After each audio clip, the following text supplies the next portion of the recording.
Good morning, church family. Today, we are in Genesis 19, a chapter that records some shocking details about Lot, his family, and the world they lived in. If it were a movie, I would not want to see it. But the Bible does not spare us from the ugly realities of our fallen world. Rather, chapters like Genesis 19 serve as severe warnings of the terrible consequences of disobeying God. In this chapter, we see the many compromises to sin that Lot makes, the wickedness of Sodom and its resulting destruction, and the shameful origins of two nations that would become enemies of Israel in the Promised Land. Remember, in chapter 18, Abraham had bargained with God on behalf of his nephew Lot and the people of Sodom. The Lord assured Abraham he would not destroy the cities of Sodom and Gomorrah if he found 10 righteous people there. Well, very quickly in chapter 19, we learn that there are no righteous people to be found in Sodom.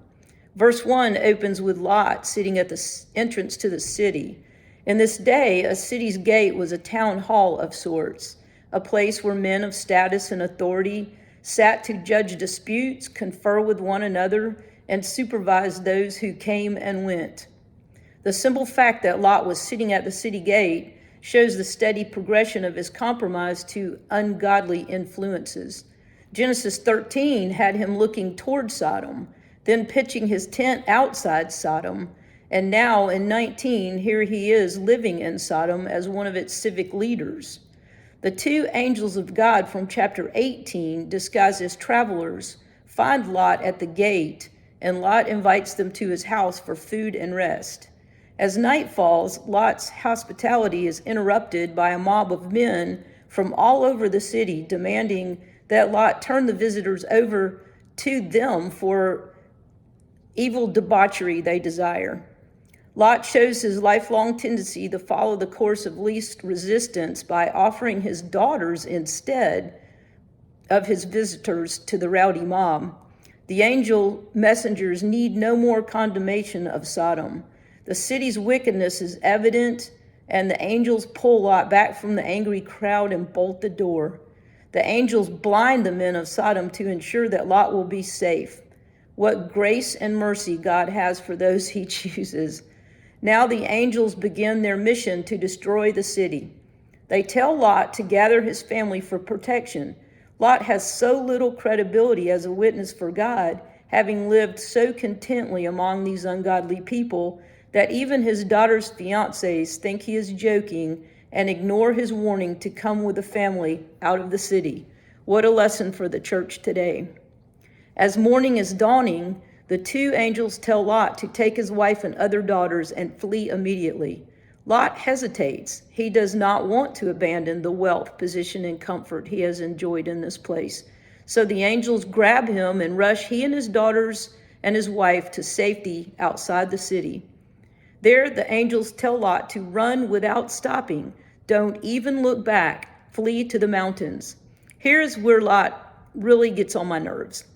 God, in his mercy, is giving Lot a good plan to protect him from catastrophic destruction, and instead he begs God's angels not to send him way up into the mountains, but to let him go to a nearby town. Really, he complains about God's escape route. Amazingly, the angels allow this. They are charged with delivering Lot to safety, so they grant his request and Lot flees. Just as he and his wife and daughters reached the little town of Zoar, fire and burning sulfur rained down on Sodom and Gomorrah, completely destroying every living thing. Here is where the story gets a little personal. You see, technically, I am Lot's wife. We do spell it different. This Lot's wife couldn't help herself, and even though she knew it was wrong, she looked back. For much of my life, I have felt that God dealt awfully harshly with just a curious little glance back. But verse 26 tells us that she looked back as she was following along behind Lot. She stopped running and gazed back at the city of her birth. She chose blatant disobedience to God. There stands to this day a tall pillar near the Mount of Sodom at the Dead Sea that locals call Lot's wife. In the verse of 27, Abraham watches the plumes of smoke rising from Sodom. In 28 and 29, we see how God's mercy extended to Lot and his daughters through the earnest prayers of a righteous Abraham. Prayer has great power. God listened to Abraham's prayers for Lot to be saved, and he answered them. We too can trust that God will hear us when we pray for others to be saved, and he will answer our prayers according to his will. Genesis 19 has a truly bizarre ending. Lot and his daughters arrive in Zoar, the place Lot begged to go to, and find the people there to be unwelcoming. So he flees to a cave in the mountains, which is exactly where the angels had directed him in the first place. God's plan is usually the best plan. Once here, his daughters realize they have no dowry, the area is depopulated, the land barren, and there are no prospects for husbands. Lot is reduced to eking out an existence in the mountains with no friends, no status, no herds, and no crops. Apparently, he takes to consoling himself with wine until he falls asleep at night, allowing his daughters to hatch a sordid plan to ensure that they will have children. And they do bear Lot's children. In fact, it is these offspring who will father the Moab and Ammon people groups, two tribes that will become fierce enemies of Israel as the Jews enter the promised land. What a sad ending for Lot. Here is a man who had once been a part of Abraham's household, who had shared Abraham's faith in God and had heard God's good plans for their future generations. Tragically, he chose again and again to compromise himself when faced with sin. He put wealth and status ahead of God.